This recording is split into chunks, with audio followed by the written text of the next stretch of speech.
The When We Were Young Festival's homepage gives you all the information you need to know about the event.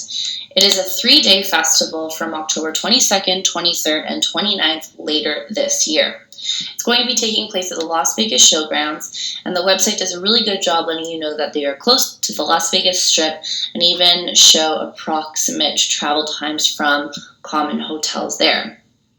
As you scroll down the page, you'll see the information for the headliners and supporting acts in the form of a festival poster, and just below that there is an option to buy tickets, which at the moment is a wait list because they are sold out. As you scroll down, there'll be different price points and package offers for the different types of tickets, and they do advertise that this is an all-ages event with the exception of one of the packages where you must be 21 years of age or older.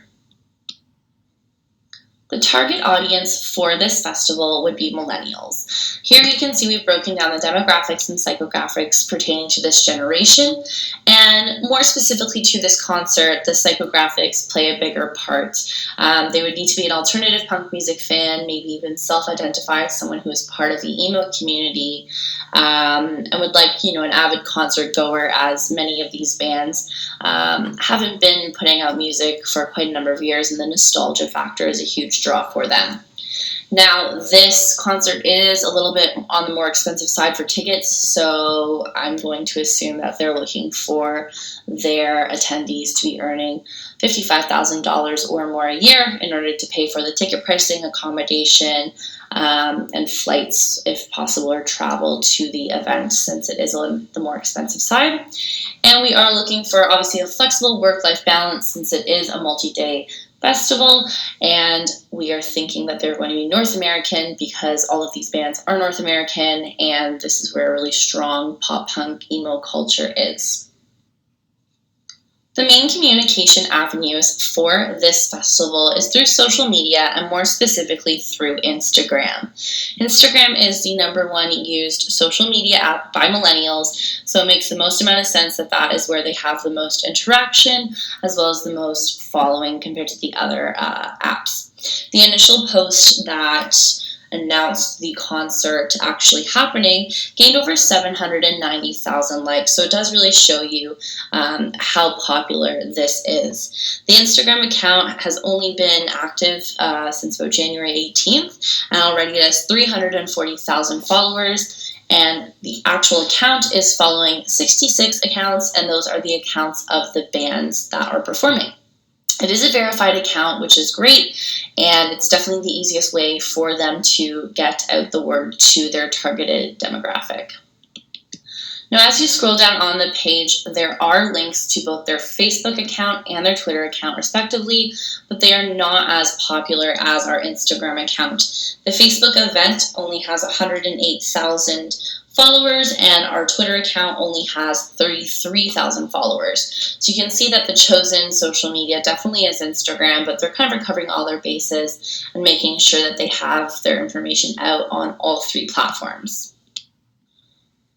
So here you can see an actual screen recording of the home page of the website. This was taken on my mobile device, and it shows how easy this is to operate from a smartphone, which I genuinely do believe was the way that this website was intended to be made.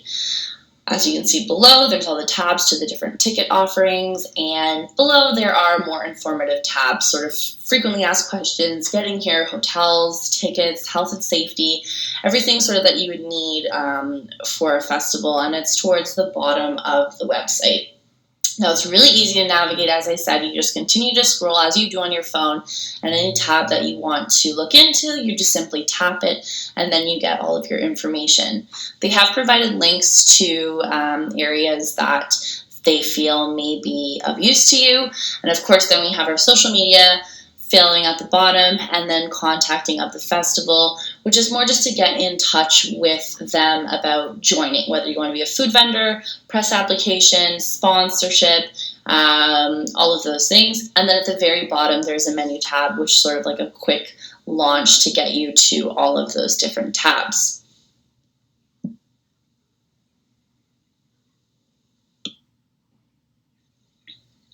So overall, the website isn't too bad, but it definitely has an unfinished feel to it. There is really only that one page to scroll on. There's not multiple tabs. It does feel like everything was just kind of put together for there. So a suggestion that I do have would be to maybe add a biography page of the bands, particularly the headliners of My Chemical Romance and Paramore. I think that would be a great way to continue to build excitement about the event, and it would give the website a little bit more of a dynamic feel since it would be a bit more interactive. They could also list their current sponsors. At the moment, there is no information about the current sponsors, and I think that would also be a really great way to sort of make it feel a little bit more of a professional website. My other recommendation would be to help keep traffic flowing to the website, and I think a great way to do that would be a countdown to the actual festival. Something, again, to get them excited, get people to go back and have a look. And another really great way to do that would be a feature Friday. So maybe every Friday they release some information about the festival, maybe who a sponsor is, maybe a particular food vendor that's partnered with them, maybe a fact about the bands, maybe the bands have a shout out, something to keep drawing them back to the website. Lastly is with their social media. So Live Nation is actually who is presenting this festival, and Live Nation has done a really terrible job with actually promoting it with themselves. They only have one Facebook post, one Twitter post, and don't have an Instagram post, which is crazy because that is obviously the main platform that like millennials use. So Live Nation really needs to step up and do their part to promote this event. And then all of the actual social media pages for When We Were Young Festival haven't posted anything since the website actually sold out of tickets, which was January 31st. So it's been over a week where they haven't had any content being posted, and that would definitely help to continue to sort of gain interest for it, have it still being prevalent and talking about since it is towards the end of the year, and definitely should be on the top priority of their marketing manager. Thank you for watching my presentation on the event website review of the When We Were Young Festival.